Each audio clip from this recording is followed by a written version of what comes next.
Good morning guys, welcome back to our oral communication subject, and for today we will be talking about the types of communicative strategy.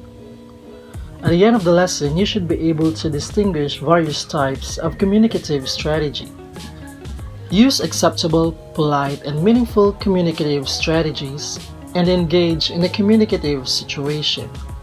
People communicate every day to establish and maintain relationships, know and understand themselves, and find meaning in the daily grind.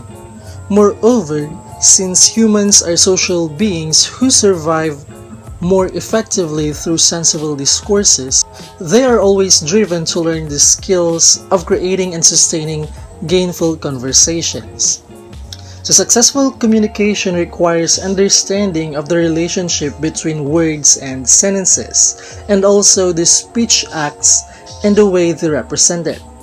However, a conversation may be complex at times. That is why some people get lost along the way and misunderstand each other. It is only when we willingly cooperate and speak in socially approved ways that we can make a conversation meaningful. Now let us define communication strategies. So these are blueprints for how the information will be exchanged, and these are used by learners to overcome problems of conveying intended meaning. Since engaging in conversation is also bound to implicit rules, according to Cohen of 1990, he stated that strategies might be used to start and maintain conversation. So by simply knowing and applying grammar appropriately is one of the most basic strategies to maintain a conversation. So effective use of these strategies results to communicative competence. And the following are some strategies of people use when communicating. So we have 7, and the first one is nomination. In nomination, it is when a speaker carries out nomination to collaboratively and productively establish a topic. Basically, when you employ this strategy, you try to open the topic with people you are talking to. This is the ability of taking attention of the hearers and trying to commence or to begin or nominate or propose speaker ideas in a conversation. This is more on opening a topic, an idea, and starting or initiating a conversation. When beginning a topic in conversation, especially if it does not arise from previous topic, you may start off with news inquiries and announcements as they promise extended talk. Examples are, "Hi, how are you? How's the weather there? What's the latest news?" So those are some examples of nominations. So by simply asking those questions, you can immediately start a topic or a conversation. For situationals, we have usual chat among friends while taking their snacks. Another is when you have an unlimited talk to your boyfriend or girlfriend over the phone, but you don't have jowa, so you don't do this usually. Char. Another situational example is this. "Hi students, welcome to our oral communication class. How are you? I miss you." Something like that. Second, we have restriction. Restriction in communication refers to any limitation you may have as a speaker. When one communicating in the classroom or in a meeting, you are typically given specific instructions that you must follow. These instructions confine you as a speaker and limit what you can say. From the word restriction, there is a limit. This is where someone constrains or restricts the response of the other person involved in the communication situation.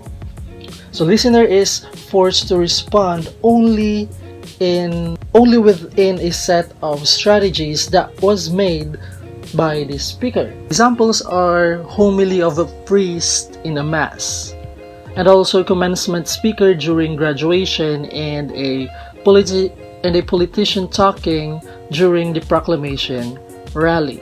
Another, if there is a class discussion, when a teacher says, "Do you agree that the students should go to school despite of the pandemic crisis?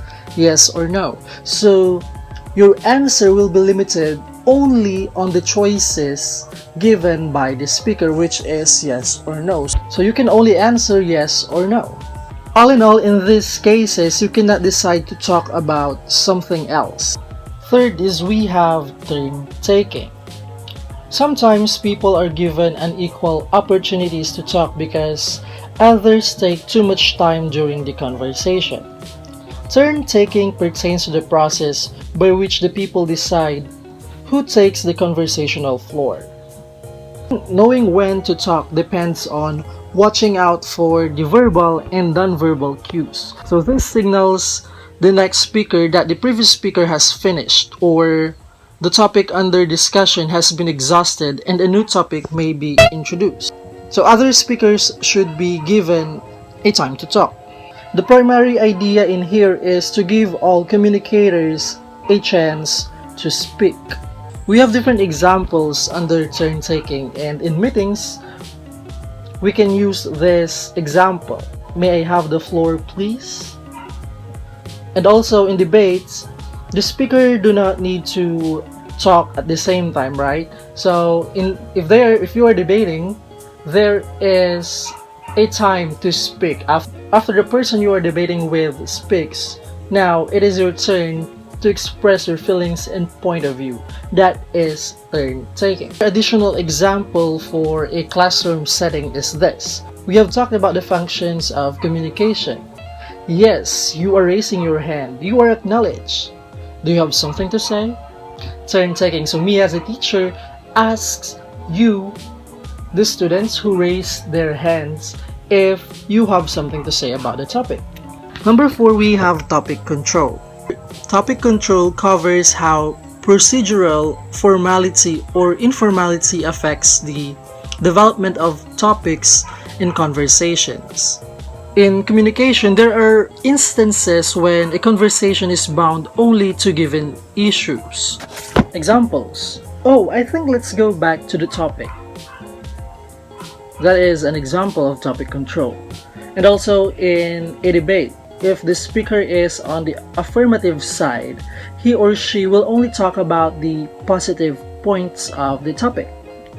Another example is classroom reporting, when your teacher told you to report only on the topic assigned to you. Another example, thank you for your question, but we are focusing on the functions first. Your question is on the models of communication. So that is an example of topic control.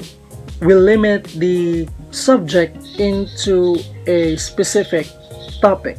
Always remember that regardless of formality of the context, topic control is achieved cooperatively. So this only means that when the topic is initiated, it should be collectively developed by avoiding unnecessary interruptions and topic shifts.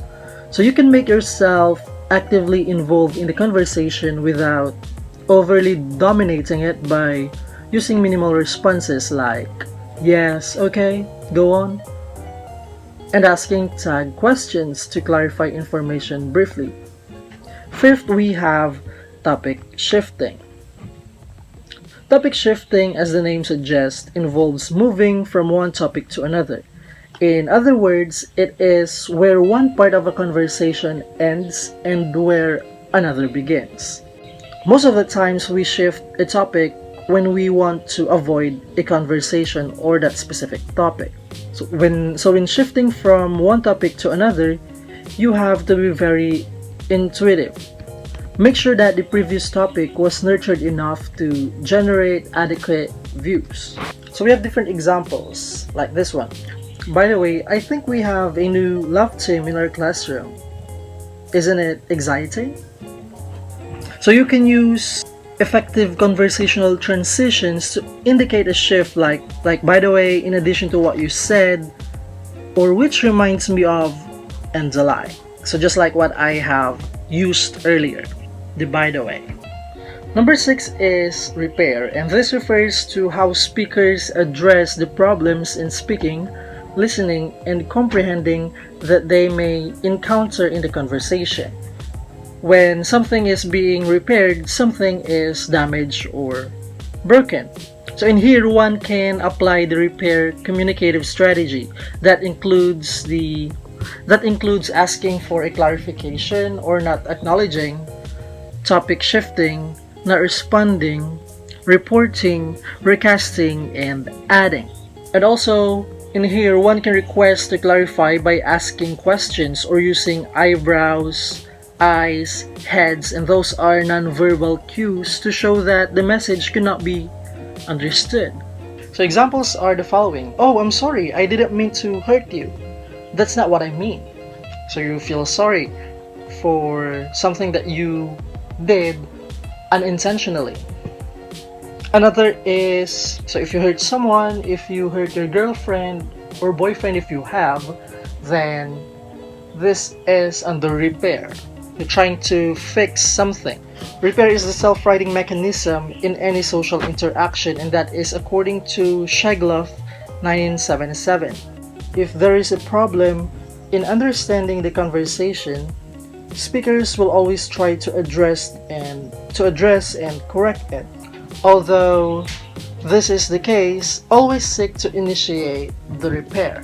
So if you have misunderstanding or fight with your friend, make the initiative to say sorry, to fix everything. And last but not the least, we have termination.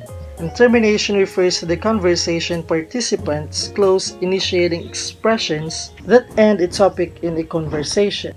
Most of the time, the topic initiator takes responsibility to signal the end of the discussion. It is where you end the conversation, and it refers to practices of closing down a topic. So although not all topics may have clear ends, try to signal the end of the topic through concluding cues. You can do this by sharing what you have learned from the conversation. So that's it for our lesson for today, the 7 communicative strategies, and I hope guys that you have learned something. See you next time.